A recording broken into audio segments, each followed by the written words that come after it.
બોટાદ કરડા કેસને લઈ અને 100 દિવસથી વધુ સમય સુધી જેલમાં રહ્યા બાદ આજે પ્રવીણ રામ અને રાજુ કરપડા જેલમાંથી બહાર આવી શકે છે એવી સંભાવનાઓ છે।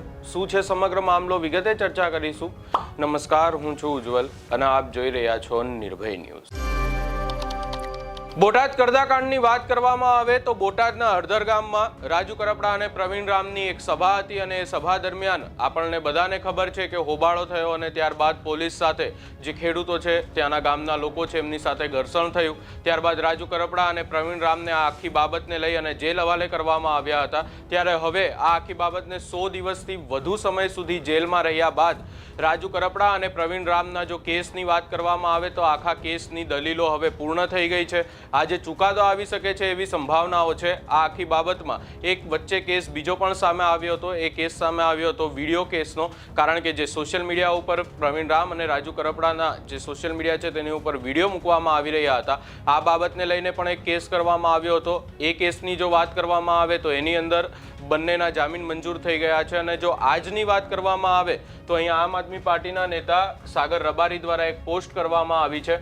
તેમના દ્વારા અહીંયા કહેવામાં આવ્યું છે કે બોટાદ કરડા કેસ આજે રાજુ કરપડા, પ્રવીણભાઈ રામ, રમેશભાઈ મેર, વિપુલભાઈ મકવાણા, વિપુલ હરિયાણી, હંસરાજભાઈ ભલાણા અને જીતેન્દ્રભાઈ ગોવિંદિયાની જામીન અરજીઓનો આજે ચુકાદો છે। પૂરી આશા છે કે આજે જામીન મળી જશે। 100થી વધારે દિવસો જેલમાં થઈ ગયા છે એમને ખેડૂતોના કરદામાંથી છોડાવવાની લડાઈ બદલે। અહીંયા જો વાત કરવામાં આવે તો આના પહેલાં જે છે એ વધુ પડતા જે અહીંયા આખા બાબતમાં 85 જેટલા ખેડૂતોની સામે જે છે કેસ નોંધવામાં આવ્યો હતો। 81 જેટલા ખેડૂતોની ધરપકડ પણ કરવામાં આવી હતી, એમને જેલ હવાલે કરવામાં આવ્યા હતા અને આગળ જે છે એ તમામ ખેડૂતોના જામીન મંજૂર થઈ ગયા છે। હવે જો બાકી વધેલાની વાત કરવામાં આવે તો આ 7 જેટલા લોકોના જામીન હજી સુધી મંજૂર નથી થયા। આખી બાબતને લઈ અને દલીલો કોર્ટમાં પૂર્ણ થઈ ચૂકી છે। આજે ચુકાદો આવી શકે એવી સંભાવનાઓ છે। આના પહેલાના એક કેસમાં તો એમને ઓલરેડી જામીન મળી જ ગયા છે। આ બાબતમાં પણ હવે ક્યાંક ને ક્યાંક એવું લાગી રહ્યું છે કે આજે રાજુ કરપડા અને પ્રવીણ રામને જામીન મળી શકે છે।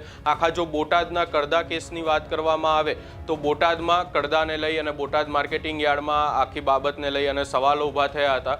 ત્યારબાદ રાજુ કરપડા જે છે બોટાદ માર્કેટિંગ યાર્ડ પહોંચ્યા હતા અને તેમની ત્યાંથી અટકાયત કરવામાં આવી હતી। તેઓ વિરોધ માટે બેઠા હતા, પરંતુ ત્યારબાદ તેમને તેમના ઘરે છોડી દેવામાં આવ્યા હતા।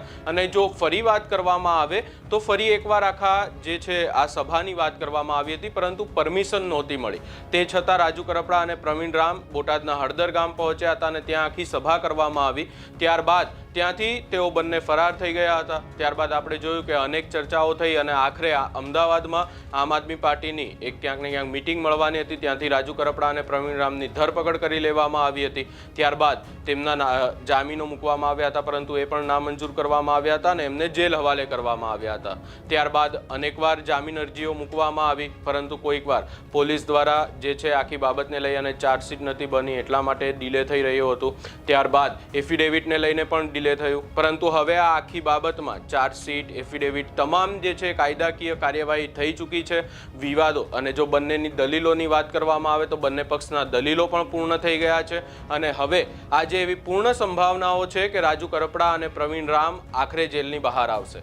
આ સમગ્ર બાબતે તમારો શું અભિપ્રાય છે અમને કમેન્ટ કરી જરૂર જણાવશો। અમારી ચેનલ નિર્ભય ન્યૂઝને લાઇક, શેર, સબસ્ક્રાઇબ કરવાનું ભૂલશો નહીં।